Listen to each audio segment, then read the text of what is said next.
Hi, and welcome to Writer's Ramble. I'm Deanna. And I'm Michael. And today we're going to be talking a little bit about writing tips, or rather a very specific writing tip. We got this tip from TikTok user CM Taylor. She is a fiction editor and fantasy author. So this tip is actually quite useful, and it's also something we haven't really heard before, and we're writers, so we see this stuff a lot. We even used it on our own stories just to see how it would hold up, and it's surprisingly very versatile, I think, and can make your story flow pretty well.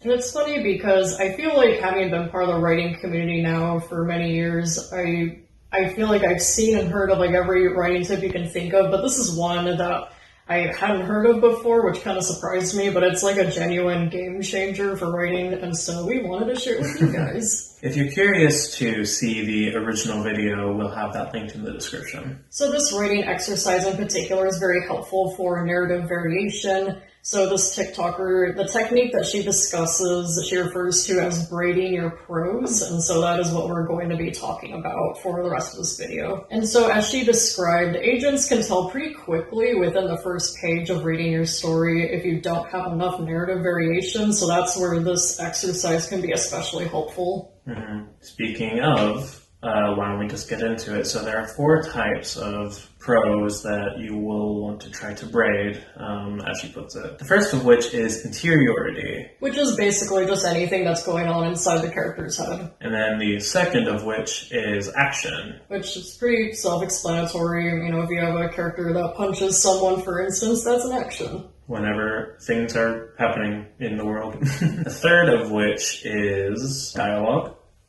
Which is also pretty self-explanatory, just anything that your characters may be saying. Mm-hmm. Personally, I also include dialogue tags with dialogue, not just anything that's strictly in quotations. Mm-hmm. Unless if there is like a specific action with that dialogue that they are saying, because obviously you can have actions in between. Yeah, dialogue. The lines can be kind of blurry in some areas. Mm-hmm. The last of which is description. And in this case, you know, you're looking at the external environment. Are there mountains around them? Are they in a room? Where are the characters, basically? Mm-hmm. Yeah, it's pretty important to have a sense of space, even though it's all just in your head. And so what you do with this particular exercise, you take those 4 categories and you highlight them different colors. And so you can either do this physically if you have your story actually written out, in which case, awesome, that's pretty cool. Otherwise, what we did in our case is we just opened up our manuscript and we just highlighted them virtually, you know, with different colors. And so you have a very colorful looking page. Yeah, and that's a really easy way of seeing just how much you may use one versus the other. And also, she mentions in the video, there can be large chunks at times, maybe a little too large if you are less experienced. So I feel like it's just a good way of, if you feel like the flow isn't going very well, you can do this and see like, oh, no wonder it's not going well. I have 5 pages of dialogue and nothing else. Yeah, so the point of this exercise is making sure that you're, you know, braiding it so that you have more equal parts of these categories and not just all dialogue or all action. All action, all, you know, internal thoughts. You want it to be a little bit of everything so it goes more smoothly. And even if you're a really experienced writer, you might find that you have a tendency to maybe use one of these as a crutch, which we kind of discovered with our own writing, which is awesome and painful. Yeah, I'm very dialogue heavy, I noticed, and my weak point is description. Not to say that there isn't any description or that it's purely dialogue.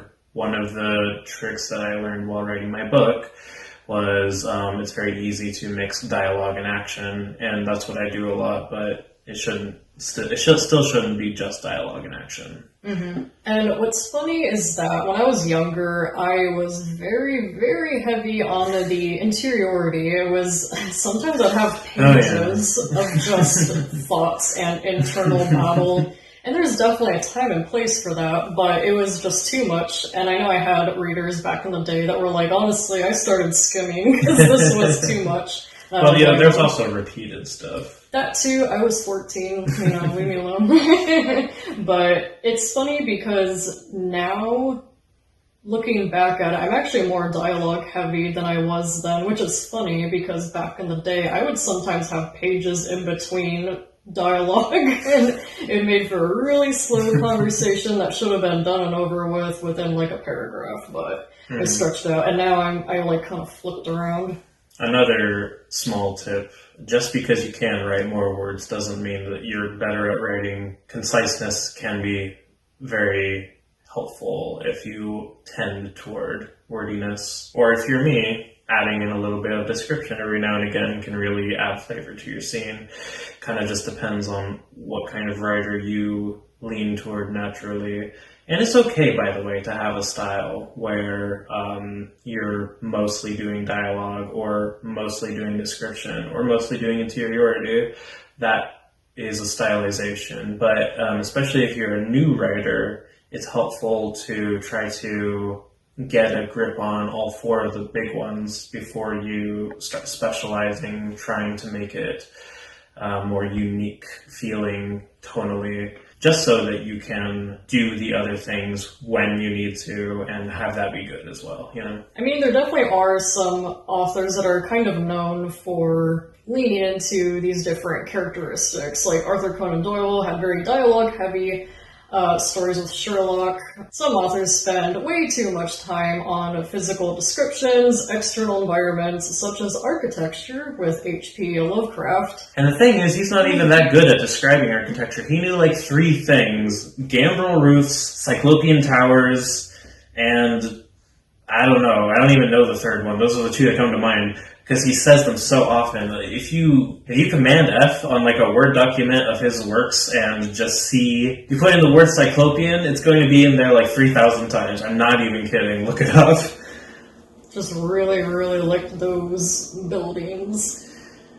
And it just feels unnecessary half the time for him to go into such detail about these things. Like, it really bogged down his works, in my opinion. In The Shadow over Innsmouth, he goes into great length to describe the physical layout of an entire town, to the point where I feel like he was working off of like a map he made for himself, but he didn't put it in the book, so I had no frame of reference. Why did he do that?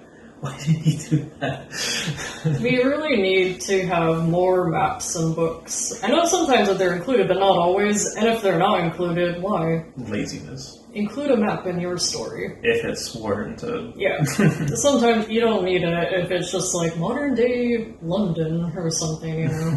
If I could add anything to this exercise, just like my own critique with it, I would maybe consider adding more than just 4 categories, but I could be overthinking it because I know I had lots of instances where I wasn't sure if something was more of an action than a description, because certain actions you can see as well, but I might be overthinking it. I mean, at the end of the day, it's just a tool, so if you feel like you want to add sort of in-between categories, feel free to. But yeah, this was just an interesting little tip. It could help diversify your prose, so feel free to use it just wherever and whenever you want in your stories, or don't, we're not your parents. But yeah, that's pretty much it. Try it out if you want to. It worked great for us. I was excited about it because I was like, finally, something different, new and fresh. That's actually really useful. helpful. Yeah. I've been Deanna. I've been Michael. And thanks for listening to Writer's Ramble. Make sure to put action in green. It's illegal to do otherwise. So, that's the only thing you gotta do. Action's red, man. I don't know what you're talking about. You gotta put it in green. I will know if you don't, and I'll come to your house. Okay, bye!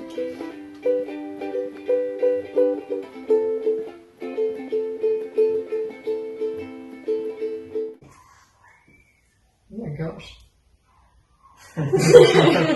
There's dogs freaking out outside. They sound like small ones, too. I thought it was a pig.